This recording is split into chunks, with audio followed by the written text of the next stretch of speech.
Audio book by বাণীধৃতি চ্যানেলে আপনাকে জানাই স্বাগত। আশা করি আপনারা সবাই ভালো আছেন। আপনারা এখনও যারা আমাদের চ্যানেলটিকে সাবস্ক্রাইব করেননি, দয়া করে আমাদের চ্যানেলটিকে অবশ্যই সাবস্ক্রাইব করবেন আর বন্ধুদের সাথে শেয়ার করতে ভুলবেন না। শুরু করছি আজকের গল্প, রবীন্দ্রনাথ ঠাকুরের লেখা একটি ছোট গল্প, করুণা। ভূমিকা। গ্রামের মধ্যে অনুপ কুমারের ন্যায় ধনবান আর কেহই ছিল না। অতিথিশালা নির্মাণ, দেবালয় নির্মাণ, পুষ্করিণী খনন প্রভৃতি নানা সৎকর্মে তিনি ধন ব্যয় করিতেন। তাহার সিন্ধুকপূর্ণ টাকা ছিল, দেশবিখ্যাত যশ ছিল ও রূপবতী কন্যা ছিল। সমস্ত যৌবনকাল ধন উপার্জন করিয়া অনুপ বৃদ্ধ বয়সে বিশ্রাম করিতেছিলেন। কেবল তাহার একমাত্র ভাবনা ছিল যে কন্যার বিবাহ দিবেন কোথায়। সৎপাত্র পান নাই ও বৃদ্ধ বয়সের একমাত্র আশ্রয়স্থল কন্যাকে পরগৃহে পাঠাইতে ইচ্ছা নাই। তজ্জন্য আজকাল করিয়া আর তাহার দুহিতার বিবাহ হইতেছে না। সঙ্গিনীর অভাবে করুণার কিছুমাত্র কষ্ট হইত না। সে এমন কল্পনায় ছিল, কল্পনার স্বপ্নে সে সমস্ত দিন রাত্রি এমন সুখে কাটাইয়া দিত যে মুহূর্তমাত্র তাহাকে কষ্ট অনুভব করিতে হইত না। তাহার একটি পাখি ছিল। সেই পাখিটি হাতে করিয়া অন্তঃপুরে পুষ্করিণীর পাড়ে কল্পনার রাজ্য নির্মাণ করিত। কাঠবিড়ালির পশ্চাতে পশ্চাতে ছুটাছুটি করিয়া, জলে ফুল ভাসাইয়া, মাটি শিব গড়িয়া সকাল হইতে সন্ধ্যা পর্যন্ত কাটাইয়া দিত। এক একটি গাছকে আপন সঙ্গী, ভগিনী, কন্যা ও পুত্র কইয়া কল্পনা করিত। তাহাদের সত্য সত্যই সেরূপ যত্ন করিত। তাহাদিগকে খাবার আনিয়া দিত, মালা পরাইয়া দিত, নানা প্রকার আদর করিত এবং তাদের পাতা শুকাইলে, ফুল ঝরিয়া পড়িলে অতিশয় ব্যথিত হইত। সন্ধ্যাবেলা পিতার নিকট যা কিছু গল্প শুনিত, বাগানে পাখিটিকে তাহাই শুনাইতে হইত। এইরূপে করুণা তাহার জীবনের প্রত্যুষকাল অতিশয় সুখে আরম্ভ করিয়াছিল। তাহার পিতা ও প্রতিবেশীরা মনে করিতেন যে চিরকালই বুঝি ইহার এইরূপে কাটিয়া যাইবে। কিছুদিন পরে করুণার একটি সঙ্গী মিলিল। অনুপের অনুগত কোনো একটি বৃদ্ধ ব্রাহ্মণ মরিবার সময় তাহার অনাথ পুত্র নরেন্দ্রকে অনুপ কুমারের হস্তে সঁপিয়া যান। নরেন্দ্র অনুপের বাটিতে থাকিয়া বিদ্যাভ্যাস করিত। পুত্রহীন অনুপ নরেন্দ্রকে অতিশয় স্নেহ করিতেন। নরেন্দ্রের মুখশ্রী বড় প্রীতিজনক ছিল না, কিন্তু সে কাহারও সহিত মিশিত না, খেলিত না ও কথাও কহিত না বলিয়া ভালো মানুষ বলিয়া তাহার বড় সুখ্যাতি হইয়াছিল। পল্লীময় রাষ্ট্র হইয়াছিল যে নরেন্দ্রের মতো শান্তশিষ্ট সুবোধ বালক আর নাই, এবং পাড়ায় এমন বৃদ্ধ ছিল না যে তাহার বাড়ির ছেলেদের প্রত্যেক কাজে নরেন্দ্রের উদাহরণ উত্থাপন না করিত। কিন্তু আমি তখনই বলেছিলাম যে, নরেন্দ্র, তুমি বড় ভালো ছেলে নও। কে জানে, নরেন্দ্রের মুখশ্রী আমার কোনো মতেই ভালো লাগিত না। আসল কথা এই, এমন বাল্যবৃদ্ধ গম্ভীর সুবোধ বালক আমার ভালো লাগে না। অনুপ কুমারের স্থাপিত পাঠশালায় রঘুনাথ সর্বভৌম নামে এক গুরু মহাশয় ছিলেন। তিনি নরেন্দ্রকে অপরিমিত ভালোবাসিতেন। নরেন্দ্রকে প্রায় আপনার বাড়িতে লইয়া যাইতেন এবং অনুপের নিকট তাহার যথেষ্ট প্রশংসা করিতেন। এই নরেন্দ্রই করুণার সঙ্গী। করুণা নরেন্দ্রের সহিত সেই পুষ্করিণীর পাড়ে গিয়া কাদার ঘর নির্মাণ করিত, ফুলের মালা গাঁথিত এবং পিতার কাছে যে সকল গল্প শুনিয়াছিল তাহাই নরেন্দ্রকে শুনাইত। কাল্পনিক বালিকার যত কল্পনা সব নরেন্দ্রের উপর ন্যস্ত হইত। করুণা নরেন্দ্রকে এত ভালোবাসিত যে কিছুক্ষণ তাহাকে না দেখিতে পাইলে ভালো থাকিত না। নরেন্দ্র পাঠশালে গেলে সে সেই পাখিটি হাতে লইয়া গৃহদ্বারে দাঁড়াইয়া অপেক্ষা করিত।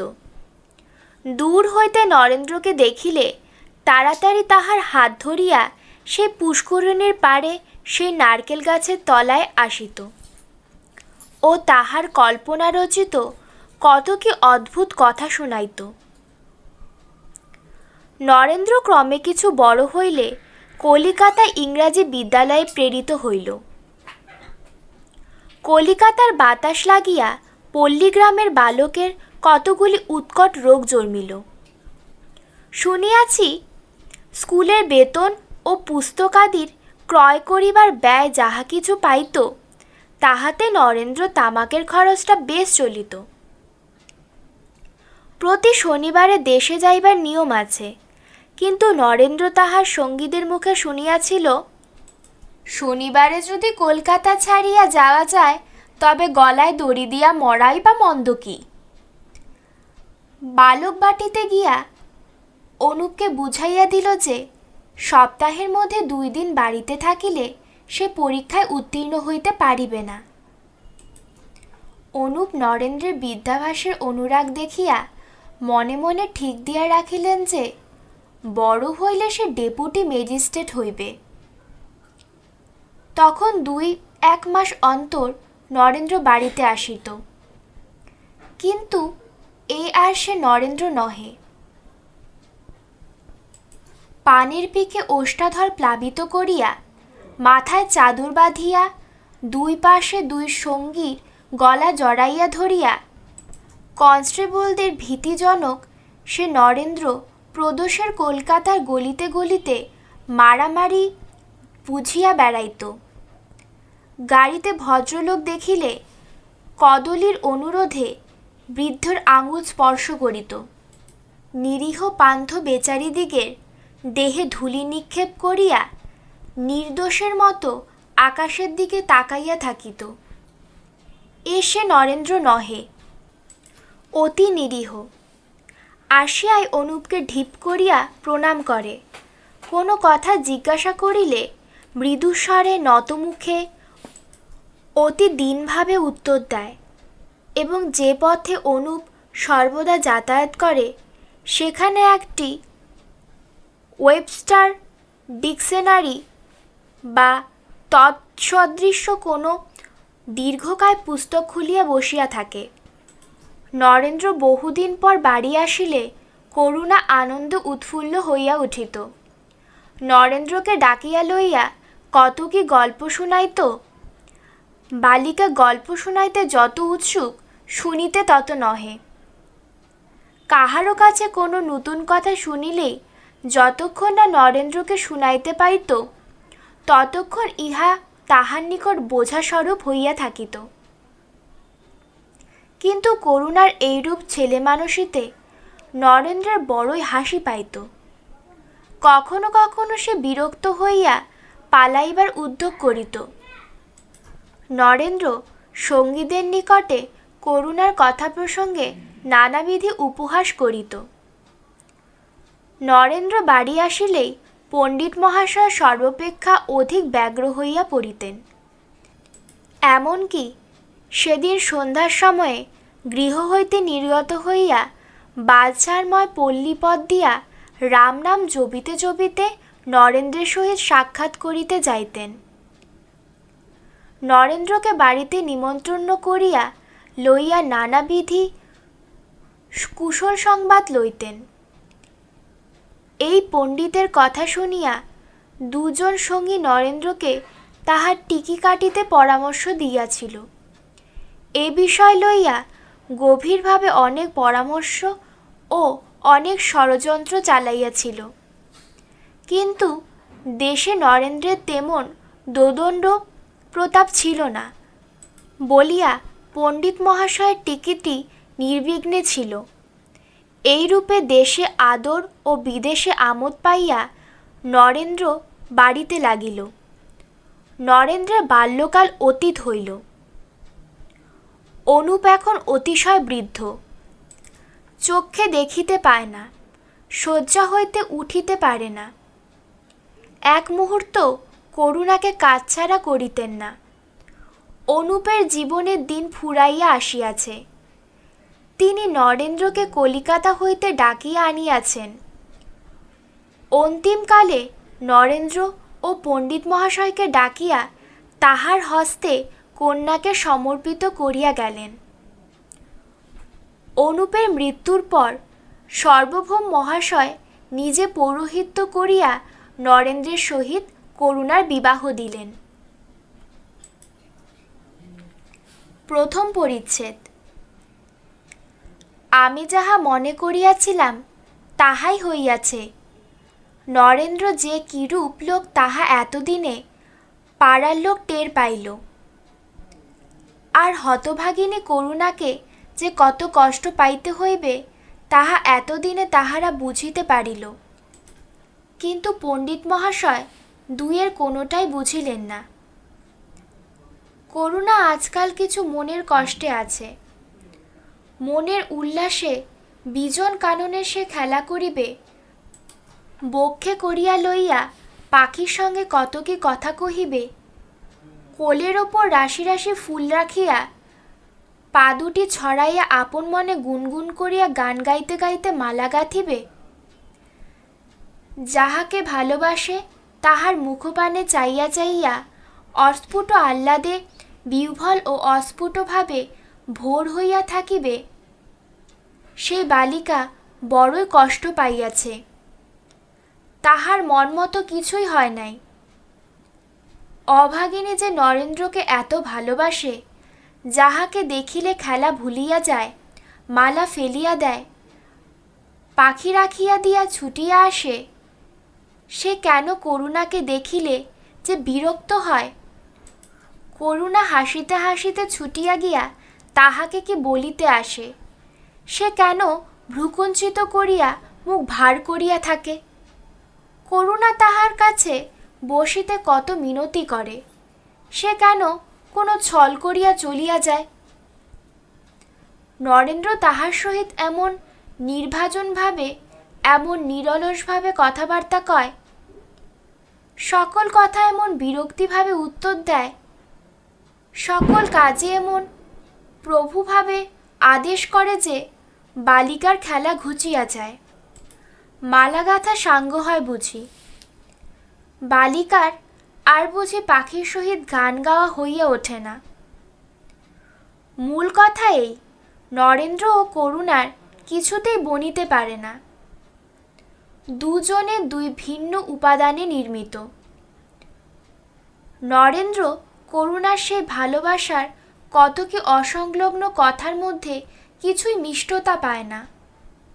তাহার সেই প্রেমে মাখানো অতৃপ্ত স্ত্রী দৃষ্টি মধ্যে ঢলঢল লাবণ্য দেখিতে পায় না। তাহার সেই উচ্ছ্বাসিত নির্ঝরিণীর ন্যায় অধীর সৌন্দর্যের মিষ্টতা নরেন্দ্র কিছুই বুঝিত না। কিন্তু সরলা করুণা, সে এত কি বুঝে? সে ছেলেবেলা হইতে নরেন্দ্রের গুণ ছাড়া দোষের কথা কিছু শোনে নাই। কিন্তু করুণার একই দায় হল, তাহার কেমন কিছুতে আশ মিটে না। সে আশ মিটাইয়া নরেন্দ্রকে দেখিতে পায় না, সে আশ মিটাইয়া মনের কথা নরেন্দ্রকে বলিতে পারে না। সে সকল কথাই বলে, অথচ মনে করে যেন কোনো কথাই বলা হইল না। একদিন নরেন্দ্রকে বেশ পরিবর্তন করতে দেখিয়া করুণা জিজ্ঞাসা করিল, কোথায় যাইতেছেন? নরেন্দ্র কহিলেন, কলিকাতায়। করুণা, কলিকাতায় কেন যাইতেছেন? নরেন্দ্র ভ্রূকুঞ্চিত করিয়া দেওয়ালের দিকে মুখ ফিরাইয়া কহিল, কাজ না থাকলে কখনো যাইতাম না। একটা বিড়াল শাবক ছুটিয়া গেল। করুণা তাহাকে ধরিতে গেল। অনেকক্ষণ ছুটোছুটি করিয়া ধরিতে পারিল না। অবশেষে ঘরে ছুটিয়া আসিয়া নরেন্দ্রের কাঁধে হাত রাখিয়া কহিল, আজ যদি তোমাকে কলিকাতায় যাইতে না দেই?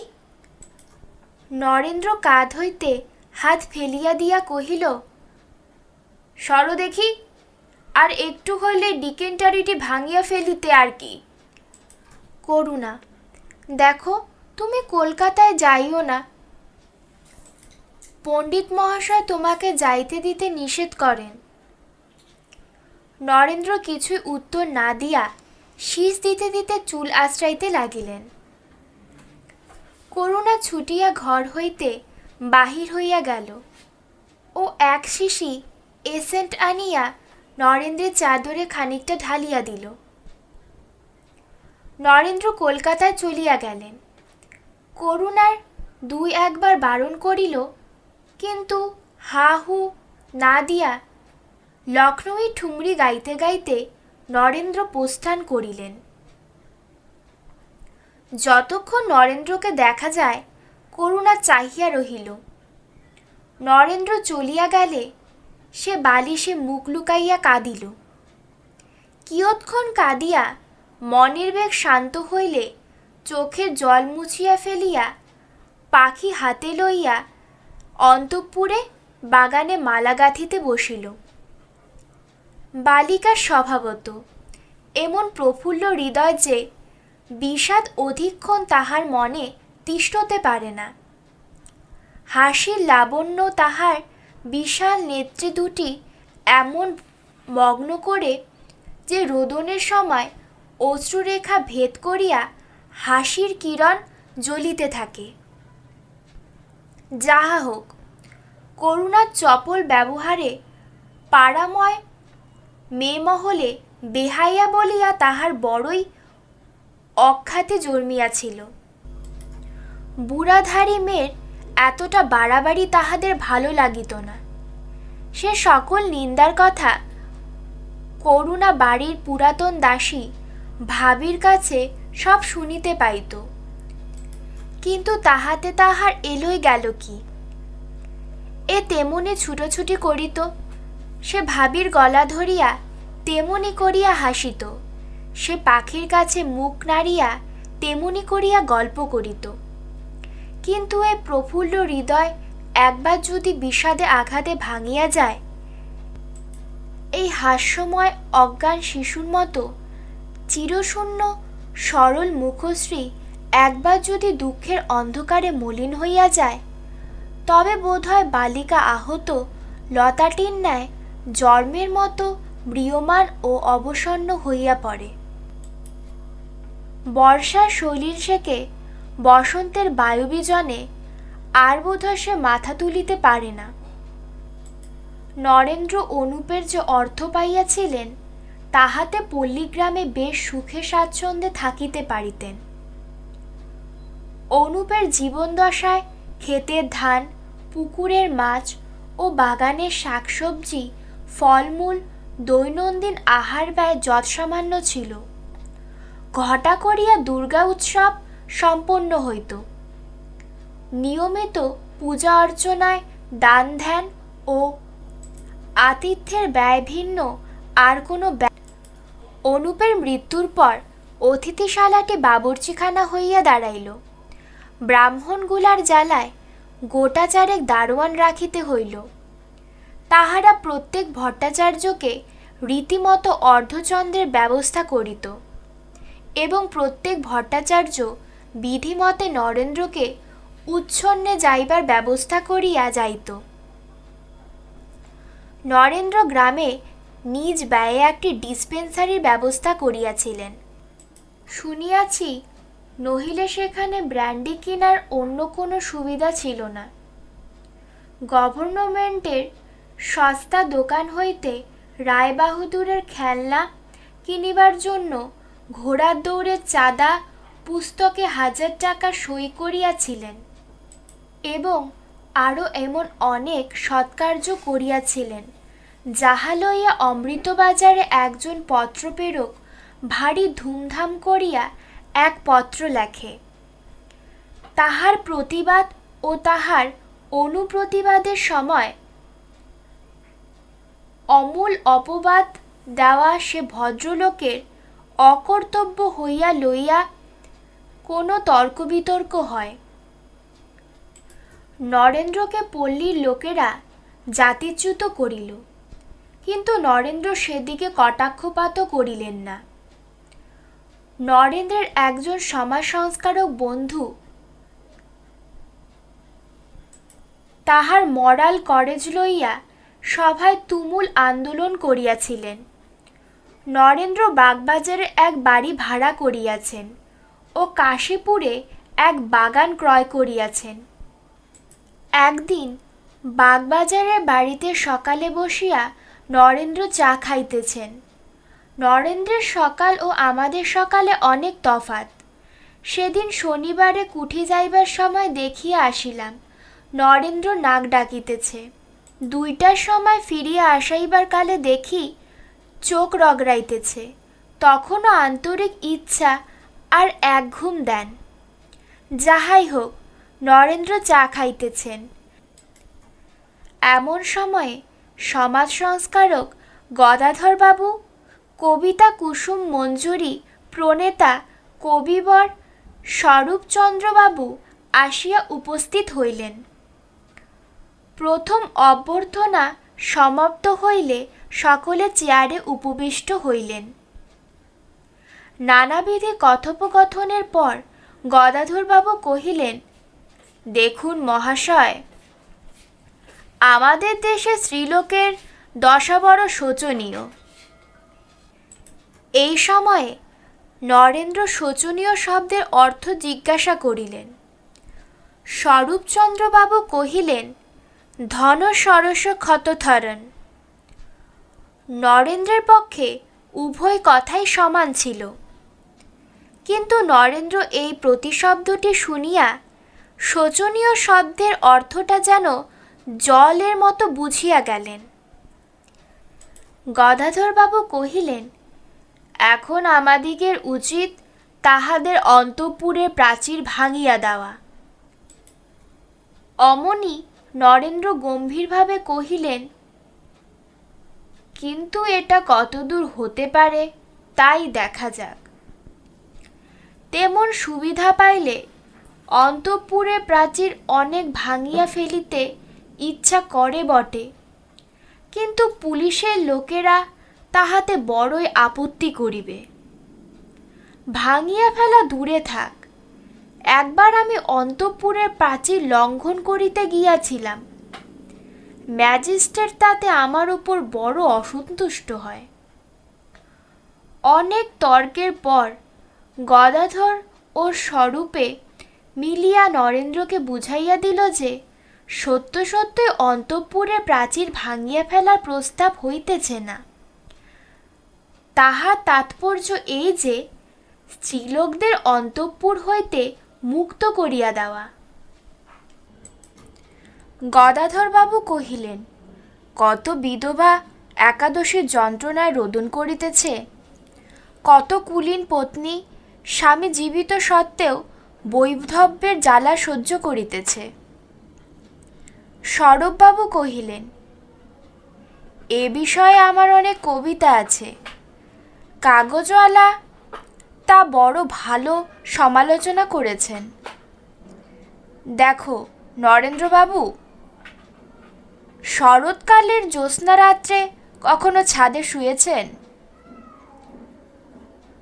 চন্দ্র যখন ঢলঢল হাসিতে ঢলতে ঢলতে আকাশে ভেসে যায় তখন তাকে দেখেছেন? আবার সেই হাস্যময় চাঁদকে যখন ঘোর অন্ধকারের মেঘে আচ্ছন্ন করে ফেলে তখন মনের মধ্যে কেমন একটা কষ্ট উপস্থিত হয়, তা কখনো সহ্য করেছেন? তা যদি করে থাকো তবে বলো দেখি, স্ত্রীলোকের কষ্ট দেখলে সেইরূপ কষ্ট হয় কি না? নরেন্দ্রের সম্মুখে কতগুলি প্রশ্ন একে একে খাড়া হইল। নরেন্দ্র ভাবিয়া আকুল। অনেকক্ষণ পর কহিলেন, আমরা এ বিষয়ে কিছুমাত্র সন্দেহ নাই। গদাধরবাবু কহিলেন, এখন কথা হচ্ছে যে স্ত্রীলোকের কষ্টমোচনে আমরা যদি দৃষ্টান্ত না দেই তবে কেই বা দেখবে? এসো, আজ থেকে এ বিষয়ে চেষ্টা করা যাক। নরেন্দ্রের তাহাতে কোনো আপত্তি ছিল না। তিনি মনে মনে কেবল ভাবিতে লাগিল, এখন কাহার অন্তঃপুরের পাঁচিল ভাঙিতে হইবে। গদাধরবাবু কহিলেন, স্মরণ থাকতে পারে মোহিনী নামে এক বিধবার কথা সেদিন বলেছিলুম। আমাদের প্রথম পরীক্ষা তাহার উপর দিয়াই চলুক। এ বিষয়ে যা কিছু বাধা আছে তা আলোচনা করে দেখা যাক। যেমন এক একটা পোষা পাখি শৃঙ্খলমুক্ত হলেও স্বাধীনতা পেতে চায় না, তেমনি সেই বিধবাটির স্বাধীনতার সহস্র উপায় থাকিলেও অন্তঃপুরে কারাগার হইতে মুক্ত হইতে চায় না। সুতরাং আমাদের প্রথম কর্তব্য স্বাধীনতার সুমিষ্টি আশ্বাস জানাইয়া দেওয়া। নরেন্দ্র কহিলেন, সকল দিক ভাবিয়া দেখিলে এ বিষয়ে কাহারও কোনো প্রকার আপত্তি থাকিতে পারে না। সে বিধবার ভরণ পোষণ, বাসস্থান ইত্যাদি সমুদয় বন্দোবস্তের ভার নরেন্দ্র নিজ স্কন্ধে লইতে স্বীকৃত হইলেন। ক্রমে ত্রিভঙ্গচন্দ্র বিশ্বম্ভর ও জন্মেজয় বাবু আসিলেন। ক্রমে সন্ধ্যা হইল, প্লেট আসিল, বোতল আসিল। গদাধরবাবু স্ত্রী শিক্ষা বিষয়ে অনেক বক্তৃতা দিয়া ও স্বরূপবাবু জ্যোৎস্না রাত্রির বিষয়ে নানাবিধি কবিতাময় উদাহরণ প্রয়োগ করিয়া শুনাইয়া পড়িলেন। ত্রিভঙ্গচন্দ্রবাবু ও বিশ্বম্ভরবাবু স্খলিত স্বরে গান জুড়াইয়া দিলেন। নরেন্দ্র ও জন্মেজয় কাহাকে সে গালাগালি দিতে লাগিলেন বুঝা গেল না। দ্বিতীয় পরিচ্ছেদ। মহেন্দ্র। মহেন্দ্র এতদিন বেশ ভালো ছিল। স্কুলে ছাত্রবৃত্তি পাইয়াছে, কলেজে এসে বিএ পাশ করিয়াছে, মেডিকেল কলেজে ৩-৪ বছর পড়িয়াছে। আর কিছুদিন পড়িলেই পাশ হইত, কিন্তু বিবাহিত হওয়ার পর হইতে এমন হইয়া গেল কেন? আমাদের সঙ্গে আর দেখা করিতে আসে না। আমরা গেলে ভালো করিয়া কথাও কয় না। এসব তো ভালো লক্ষণ নয়।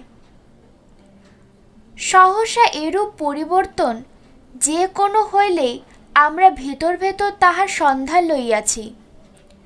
মূল কথা এই, কন্যাকর্তাদিগের নিকট হইতে অর্থ লইয়া মহেন্দ্রের পিতা যে কন্যার সহিত পুত্রের বিবাহ দেন, তাহা মহেন্দ্রের বড় মনোনীত হয় নাই। মনোনীত না হইবারই কথা বটে।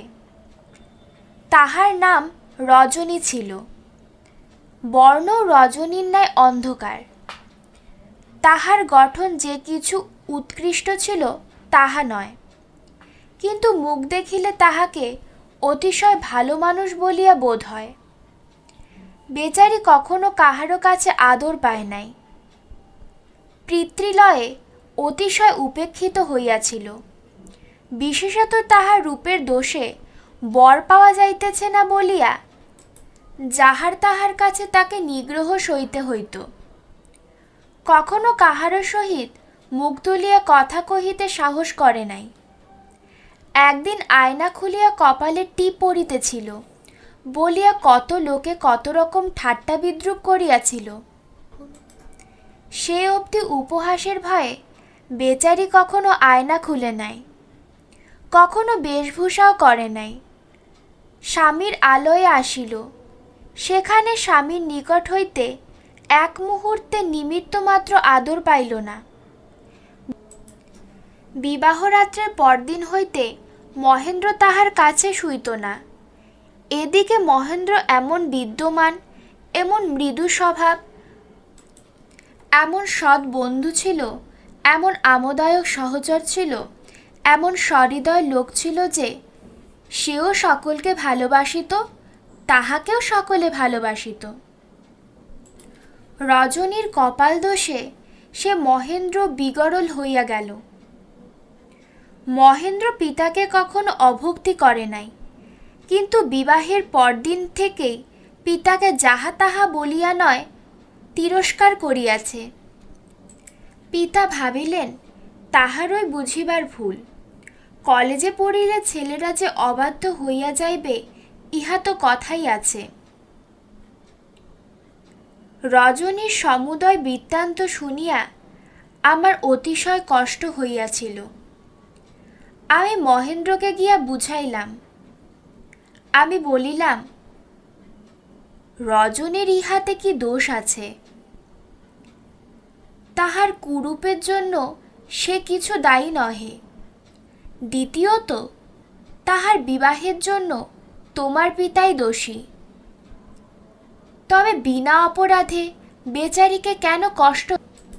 মহেন্দ্র কিছুই বুঝিল না, বা আমাকেও বুঝাইল না, কেবল বলিল, তাহার অবস্থায় যদি পড়িতাম তবে আমিও এইরূপ ব্যবহার করিতাম।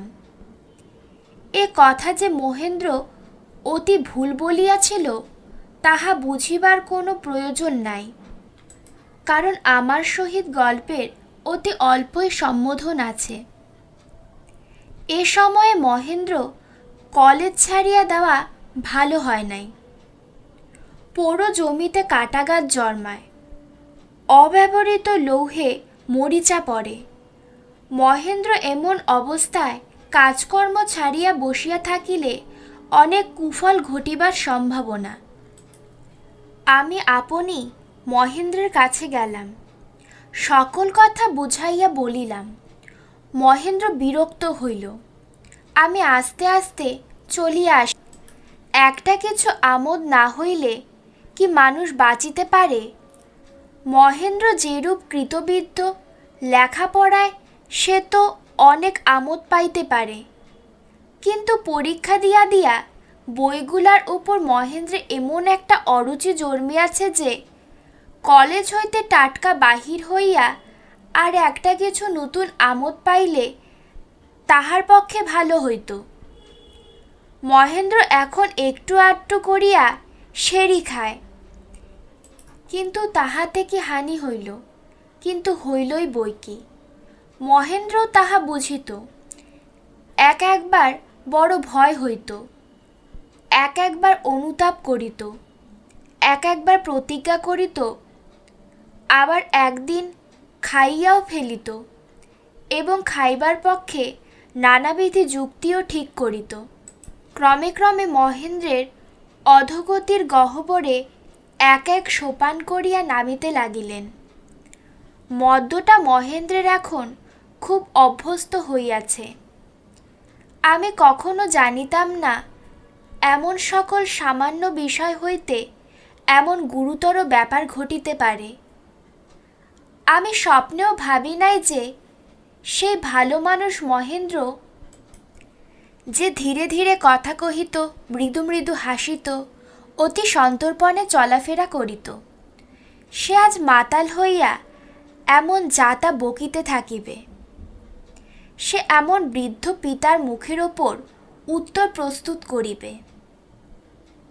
সর্বাপেক্ষা অসম্ভব মনে করিতাম যে ছেলেবেলা আমার সঙ্গে মহেন্দ্রের এত ভাব ছিল, সে আজ আমাকে দেখিলেই বিরক্ত হইবে, আমাকে দেখিলেই ভয় করিবে যে বুঝি ওই আবার লেকচার দিতে আসিয়াছে। কিন্তু আমি তাহার কাছে কিছু বুঝাইতে যাইতাম না। কাজ কি? কথা মানিবে না যখন, কেবল বিরক্ত হইবে মাত্র। তখন তাহাকে বুঝাইয়া আর কি করিব? কিন্তু আমি তাহাও বলি, মহেন্দ্র হাজার মাতাল হোক, তাহার অন্য কোনো দোষ ছিল না। আপনার ঘরে বসিয়া মাতাল হইত, কখনো ঘরের বাহির হইত না। কিন্তু অল্পদিন হইল মহেন্দ্রের চাকর শম্ভু আসিয়া আমাকে কহিল যে, বাবু বিকাল হইতে বাহির হইয়া যায়, আর অনেক রাত্রি হইলে বাড়ি ফিরিয়া আসেন। এই কথা শুনিয়া আমার বড় কষ্ট হইল। খোঁজ লইলাম, দেখিলাম দুঃস্ব কিছু নয়, মহেন্দ্র তাহাদের বাগানের ঘাটে বসিয়া থাকে। কিন্তু তাহার কারণ কি? কখনো তো বিশেষ কিছু সন্ধান পাই নাই। সংস্কারক মহাশয় সে বিধবা মোহিনীর কথা বলিয়াছিলেন। সে মহেন্দ্রের বাড়ির পাশেই থাকিত। মহেন্দ্রর বাড়িও আসিত। মহেন্দ্র রোগ বিপদে সাহায্য করিতে তাহার বাড়ি যাইত। মোহিনীকে দেখিতে বেশ ভালো ছিল। কেমন উজ্জ্বল চক্ষু, কেমন প্রফুল্ল ওষ্ঠাধর, সমস্ত মুখের মধ্যে যেন কেমন একটা মিষ্টি ভাব ছিল। তাহা বলিবার নয়। যাহা হোক, মোহিনীকে স্বাধীনতার আলোকে আনিবার জন্য নানাবিধি ষড়যন্ত্র চলিতেছে। মোহিনীকে একাদশী করিতে হয়। মোহিনী মাছ খাইতে পায় না। মোহিনীর প্রতি সমাজে এই সকল অন্যায় অত্যাচার দেখিয়া গদাধরবাবু অত্যন্ত কাতর হইলেন। স্বরূপবাবু মোহিনীর উদ্দেশ্যে নানা পত্রে ও সামাজিক পত্রিকায় নানাবিধি প্রেমের কবিতা লিখিয়া ফেলিলেন। তাহার মধ্যে আমাদের বাংলা সমাজকে ও দেশচারককে অনেক গালি দিলেন ও অবশেষে সমস্ত মানবজাতির উদ্দেশ্যে বিষম ক্রোধ প্রকাশ করিলেন। তিনি নিজে বড় বিষণ্ণ হইয়া গেলেন ও সমস্ত দিনরাত্রি অনেক দীর্ঘ নিঃশ্বাস ফেলিলেন। নরেন্দ্র কাশীপুরস্থ বাগানের পাশেই মোহিনীর বাড়ি। সে ঘাটে মোহিনী জল আনিতে যায়। নরেন্দ্র সেখানে দিন কতক আনাগোনা করিতে লাগিলেন। এই সকল দেখিয়া মোহিনীর বড় ভালো বুঝিল না। সে আর সে ঘাটে জল আনিতে যাইত না। সে তখন হইতে মহেন্দ্রর বাগানের ঘাটে জল তুলিতেও স্নান করিতে যাইতেও। তৃতীয় পরিচ্ছেদ। মোহিনী ও মহেন্দ্রর মনের কথা। এমন করিলে পারিয়া ওঠা যায় না। মহেন্দ্রর বাড়ি ছাড়িয়া দিলাম। ভাবিলাম, দূর হোক গে, ওদিক আর মন দিব না। মহেন্দ্র আমাদের বাড়িতে আসিলে আমি রান্নাঘরে লুকাইতাম। কিন্তু আজকাল মহেন্দ্র আবার ঘাটে গিয়া বসিয়া থাকে। কি দায়ে পড়িলাম, তাহার জন্য জল আনা বন্ধ হইবে। আচ্ছা, না হয় ঘাটে বসিয়াই থাকিল, কিন্তু এমন করিয়া তাকাইয়া থাকে কেন? লোকে কি বলিবে? আমার বড় লজ্জা করে। মনে করি ঘাটে আর যাইব না, কিন্তু না যাইয়া কি করি? আর কোনেই বা যাইব? সত্য কথা বলিতেছি, মহেন্দ্রকে দেখিলে আমার নানা ভাবনা আইসে, কিন্তু সেসব ভুলিতেও ইচ্ছা করে না। বিকালবেলা একবার যদি মহেন্দ্রকে দেখিতে পাই, তাহাতে হানি কি? হানি হয় হোক গে, আমি তো না দেখিয়া বাঁচিব না। কিন্তু মহেন্দ্রকে জানিতে দিব না যে তাহাকে ভালোবাসি। তাহা হইলে সে আমার প্রতি যাহা খুশি তাহাই করিবে। আর এসব সকল ভালোবাসাবাসীর কথা রাষ্ট্র হইবার কিছু নাই। এ তো গেল মোহিনীর মনের কথা। মহেন্দ্র ভাবে, আমি তো রোজ ঘাটে বসিয়া থাকি, কিন্তু মোহিনী তো একদিনও আমার দিকে ফিরিয়া চায় না। আমি যেদিকে থাকি সেদিক দিয়াও যায় না। আমাকে দেখিলে শশব্যস্ত ঘুমটা টানিয়া দেয়। পথে আমাকে দেখিলে প্রান্তভাগে সরিয়া যায়। মোহিনীর বাড়িতে গেলে কোথাও পালাইয়া যায়, এমন করিলে বড় কষ্ট হয়।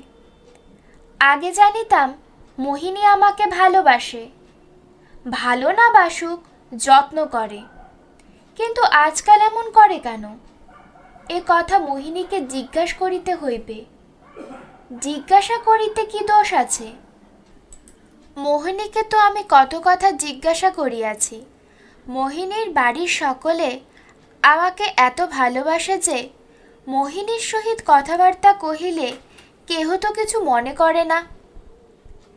একদিন বিকালে মোহিনী জল তুলতে আসিয়াছিল।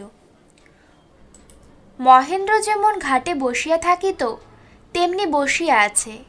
বাগানে আর কোনো লোক নাই। মোহিনী জল তুলিয়া চলিয়া যায়। মহেন্দ্র কম্পিত স্বরে ধীরে ধীরে ডাকিল, মোহিনী। মোহিনী যেন শুনিতে পাইল না, চলিয়া গেল। মহেন্দ্র ফিরিয়া আর ডাকিতে সাহস করিল না।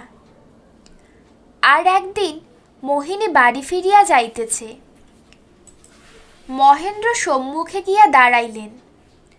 মোহিনী তাড়াতাড়ি ঘুমটা টানিয়া দিল। মহেন্দ্র ধীরে ধীরে ঘর্মাক্ত ললাট হইয়া কত কথা কহিল, কত কথা বাঁধিয়া গেল। কোনো কথাই ভালো করিয়া বুঝাইয়া বলিতে পারিল না। মোহিনী শশব্যস্তে কহিল, সরিয়া যান, আমি জল লইয়া যাইতেছি। সেদিন মহেন্দ্র বাড়ি গিয়া একটা কি সামান্য কথা লইয়া পিতার সহিত ঝগড়া করিল। নির্দোষী রজনীকে অকারণে অনেকক্ষণ ধরিয়া তিরস্কার করিল।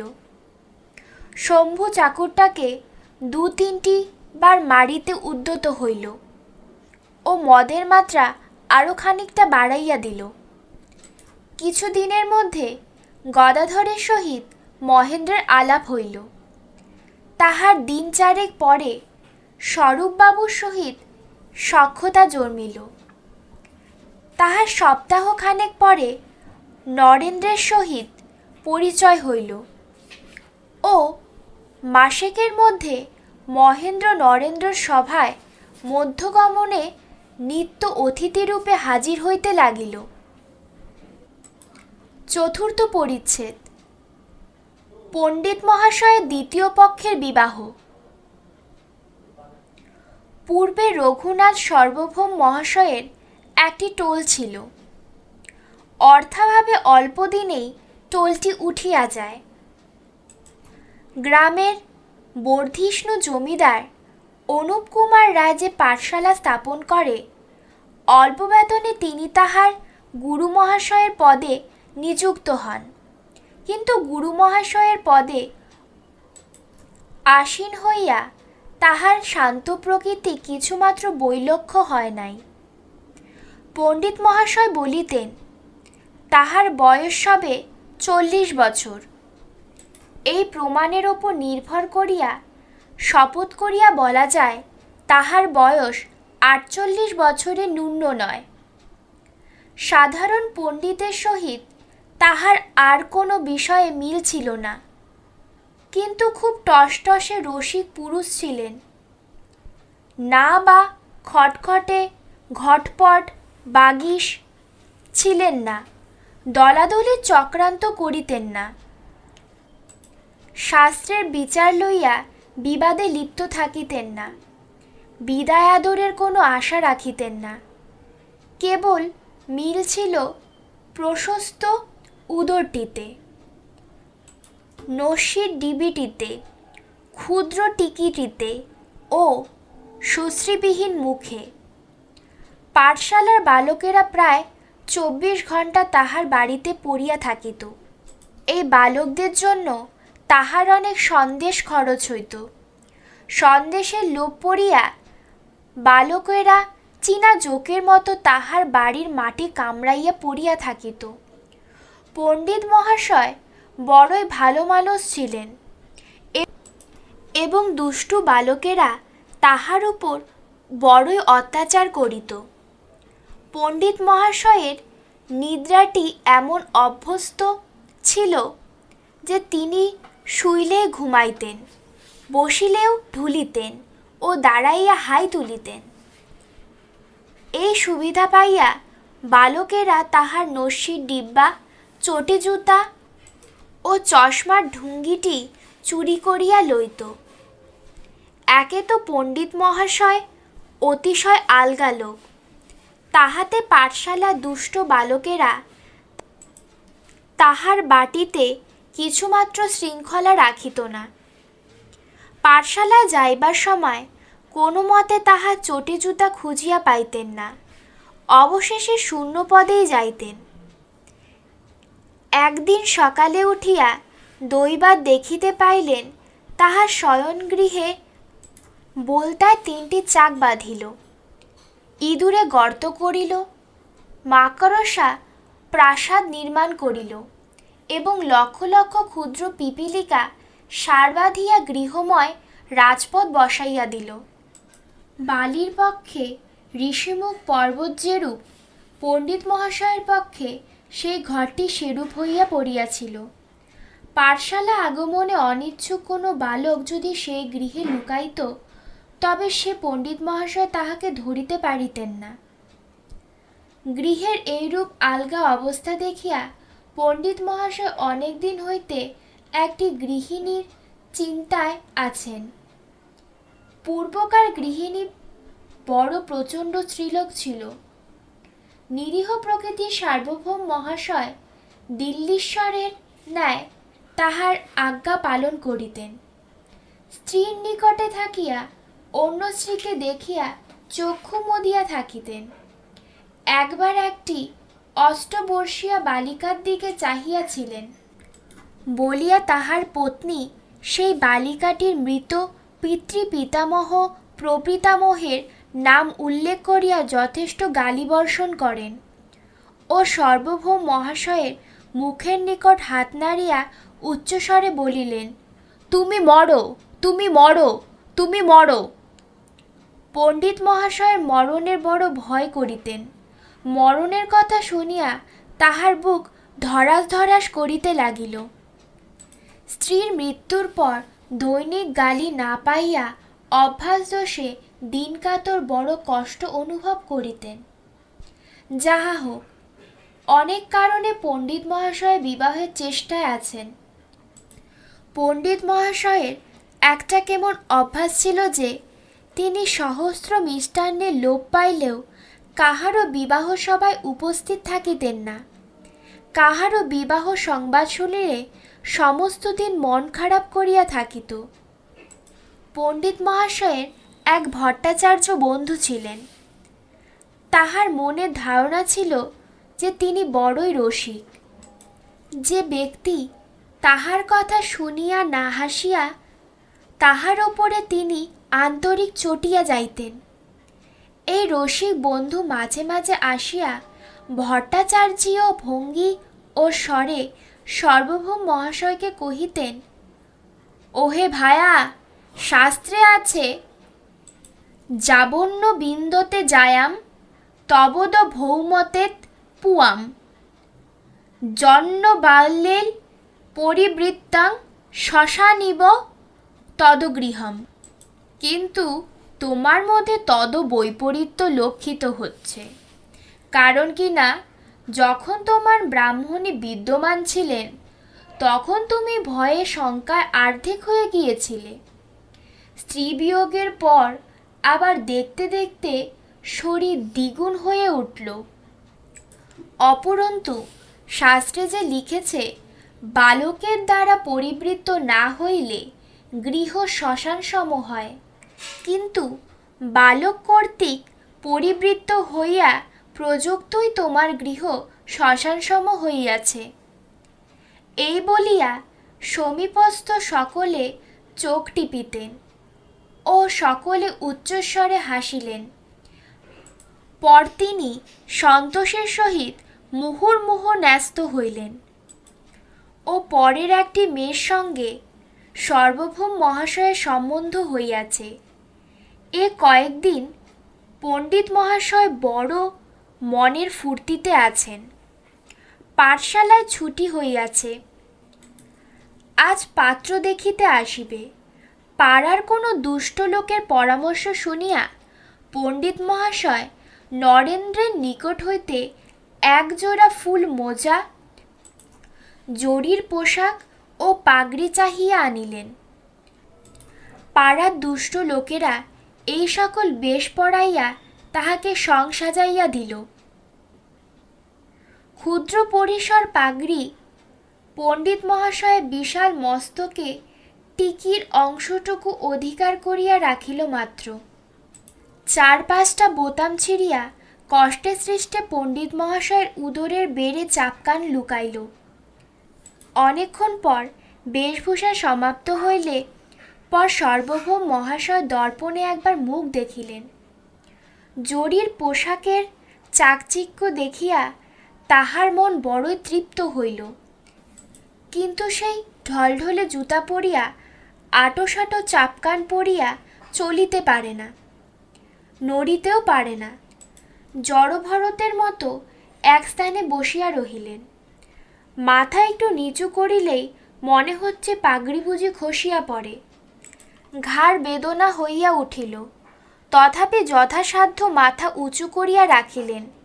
ঘণ্টাখানেক এইরূপ বসে থাকিয়া তাহার মাথা ধরিয়া উঠিল, মুখ শুকাইয়া গেল, অনর্গল ঘর্ম প্লাবিত হইতে লাগিল, প্রাণ কোষ্ঠাগত হইল। পল্লীর ভদ্রলোকেরা আসিয়া অনেক বুঝাইয়া সুঝাইয়া তাহার বেশ পরিবর্তন করাইল। ভট্টাচার্য মহাশয় তাহার অব্যবহৃত গৃহ পরিষ্কৃত ও সজ্জিত করিয়া নিমিত্ত নানা খেসামত করিয়া নিধিরাম ভট্টাচার্যকে আহ্বান করিলেন। এই নিধিরামের ওপর পণ্ডিত মহাশয় অতিরিক্ত ভক্তি ছিল। তিনি বলিতেন, গৃহস্থ ব্যাপারে সুচারুরূপে সম্পন্ন করিতে নিধি তাহার পুরাতন গৃহিণীর সমান।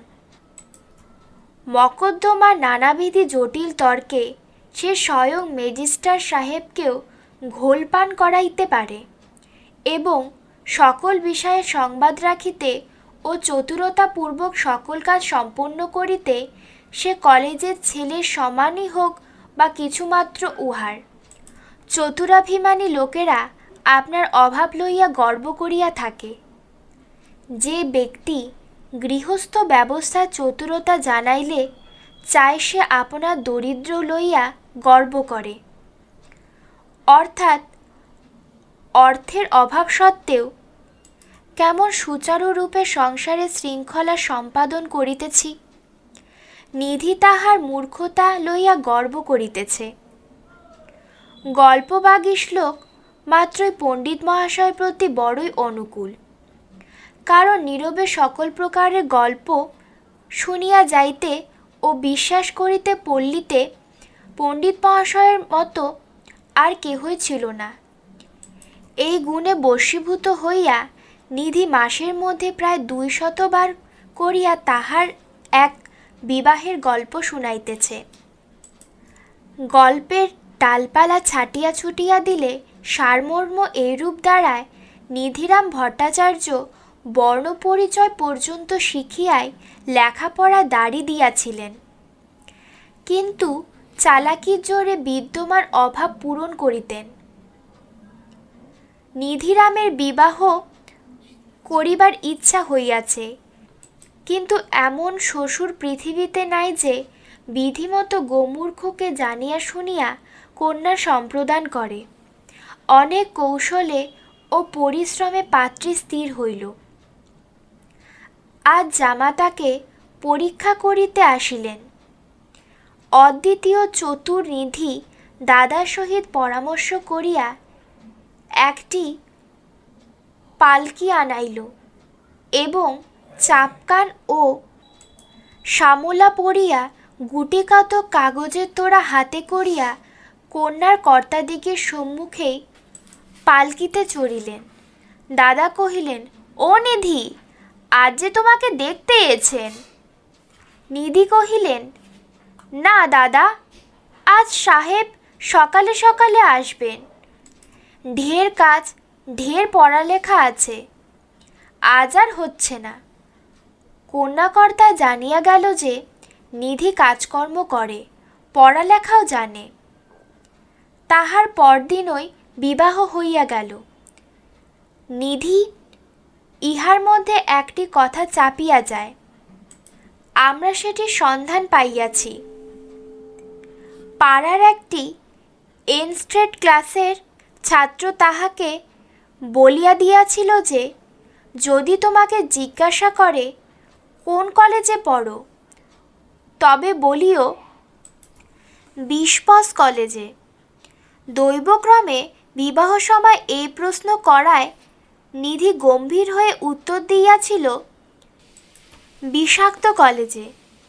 ভাগ্যে কন্যাকর্তা নিধির মূর্খতাকে রসিকতা মনে করে।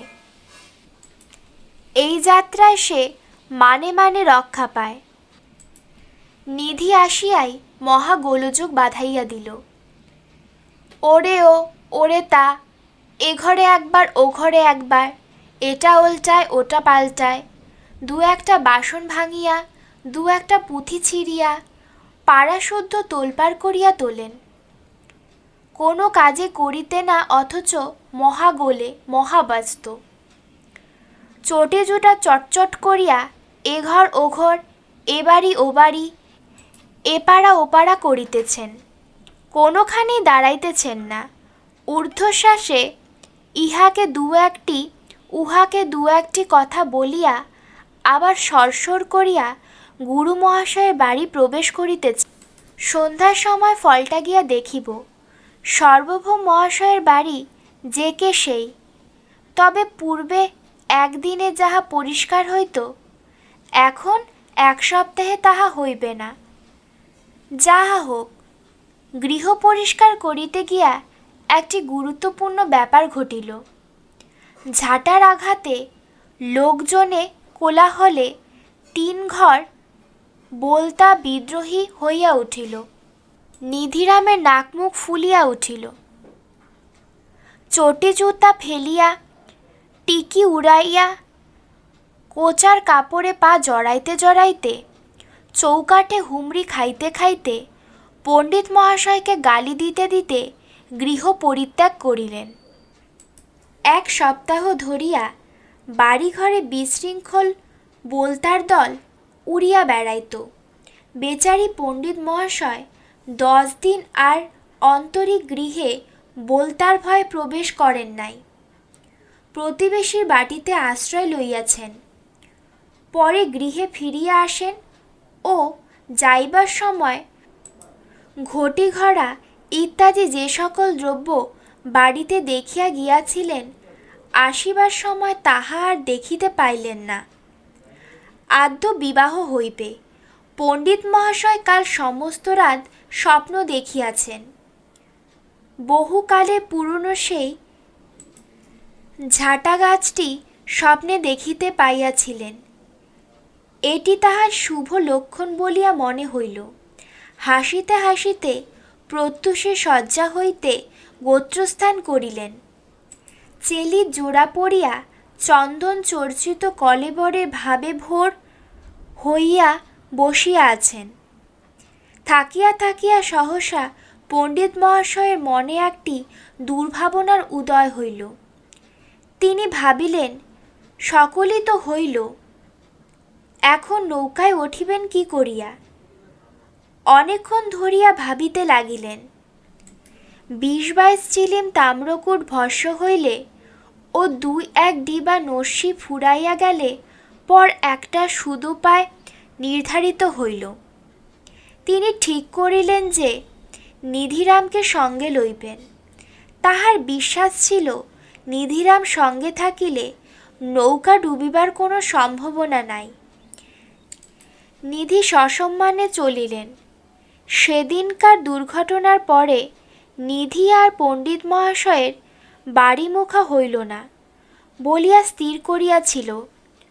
অনেক খোসামদে স্বীকৃত হইল। এইবার নৌকায় উঠিতে হইবে। সার্বভৌম মহাশয় তীরে দাঁড়াইয়া ন্যস্ত হইতে লাগিলেন। আমাদের নিধিরাম নৌকাকে বড় কম ভয় করিতেন না।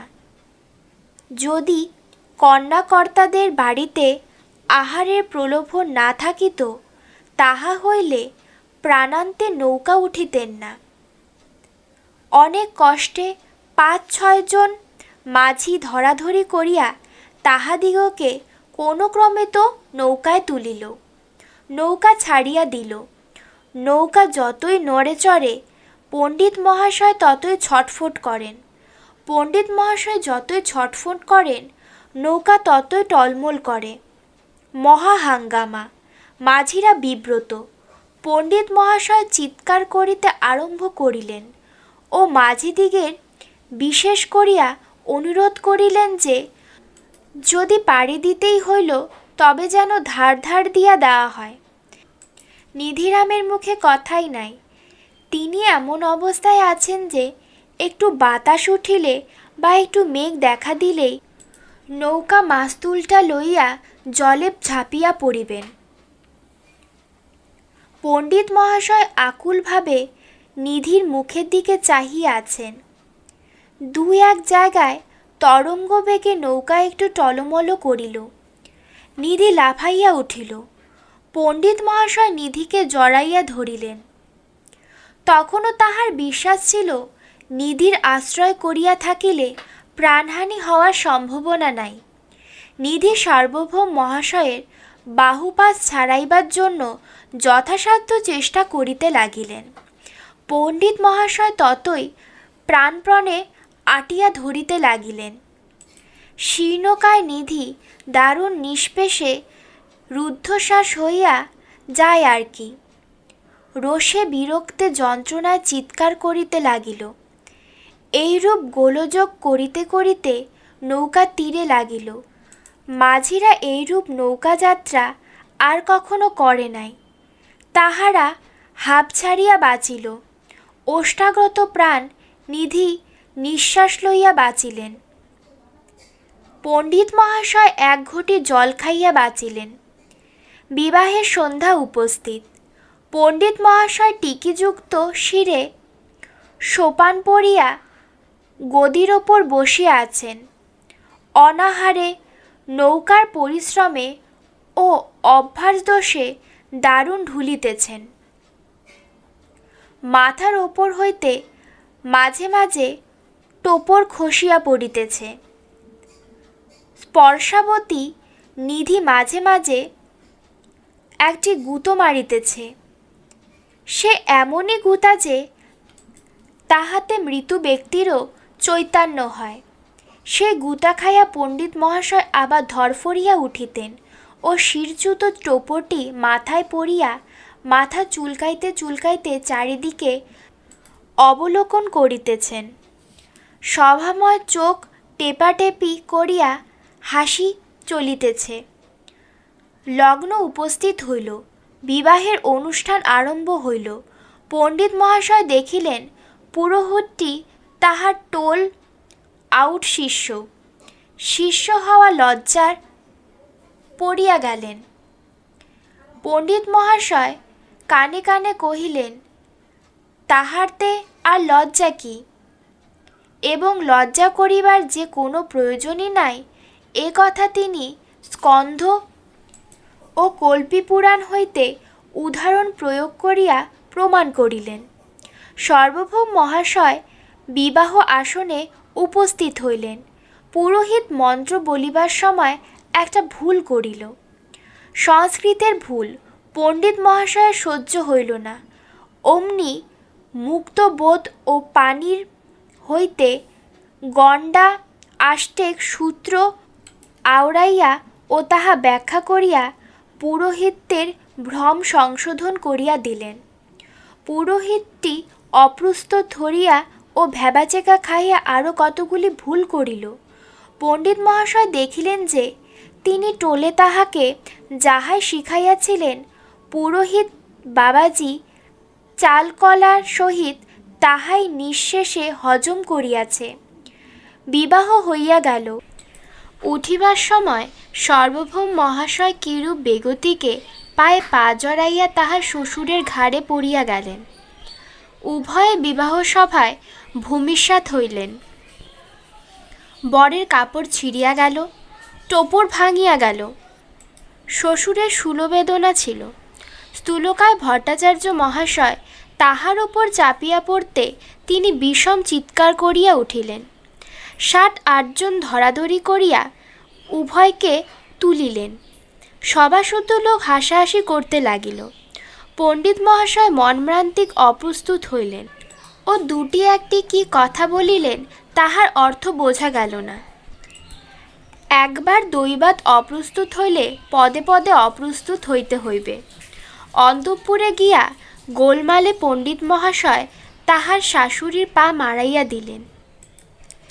তাহার শাশুড়ি না, কিছু হয় নাই বলিলেও অন্দরে গিয়া সিক্ত বস্ত্রখণ্ড তাহার পায়ের আঙুলে বাঁধিয়া আসিলেন। আহার করিবার সময় দৈবক্রমে গলায় জল বাঁধিয়া গেল। 8 ঘণ্টা ধরিয়া কাশিতে কাশিতে নেত্রে অশ্রুজল ভরিয়া গেল। বাসর ঘরে বসিয়া আছেন, এমন সময় একটা আরশোলা আসিয়া তাহার গায়ের ওপর বসিল। অমনি লাফাইয়া ঝাঁপাইয়া হাত পা ছড়াইয়া মুখ বিকটাকৃতি করিয়া তাহার শালিকাদের ঘাড়ের ওপর গিয়া পড়িলেন। আবার 2-4টি কানমলা খাইয়া ঠিক স্থানে আসিয়া বসিলেন। একটা কথা ভুলিয়া গিয়াছি, স্ত্রী আচার করিবার সময় পণ্ডিত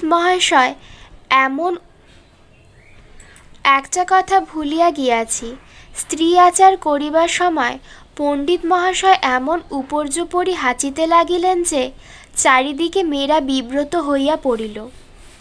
বাসর ঘরের বিপদ হইতে কি উপায়ে উদ্ধার হইবেন এ বিষয়ে পণ্ডিত মহাশয় অনেক ভাবিলেন।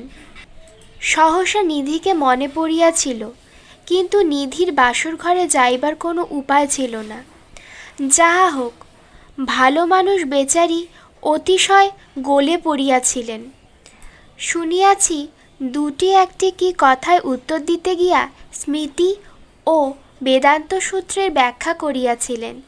যখন তাহাকে গান গাহিতে অনুরোধ করে অনেক পীড়াপিড়ির পর গাহিয়েছিলেন, কোথায় তরণী মাগো বিপদে তরহ সুতে। এই তিনি মনের সঙ্গে গাহিয়াছিলেন, তাহাতে আর সন্দেহ নাই। ভট্টাচার্য মহাশয় রাগিণীর দিকে একটা নজর করেন নাই। যে সুরে তিনি পুঁথি পড়েন সেই সুরেই গানটি গাইয়াছিলেন। যাহা হোক, অনেক কষ্টে বিবাহরাত্রি অববাহিত হইল। আপনারা শুনছিলেন রবীন্দ্রনাথ ঠাকুরের লেখা একটি ছোট গল্প করুণা। এরই সাথে শেষ হলো করুণার প্রথম পর্ব। আপনারা এখনও যারা আমাদের চ্যানেলটিকে সাবস্ক্রাইব করেননি, দয়া করে আমাদের চ্যানেলটিকে অবশ্যই সাবস্ক্রাইব করবেন। আর আপনারা কি কি গল্প শুনতে চান দয়া করে আমাদের কমেন্ট বক্সে অবশ্যই কমেন্ট করে জানাবেন।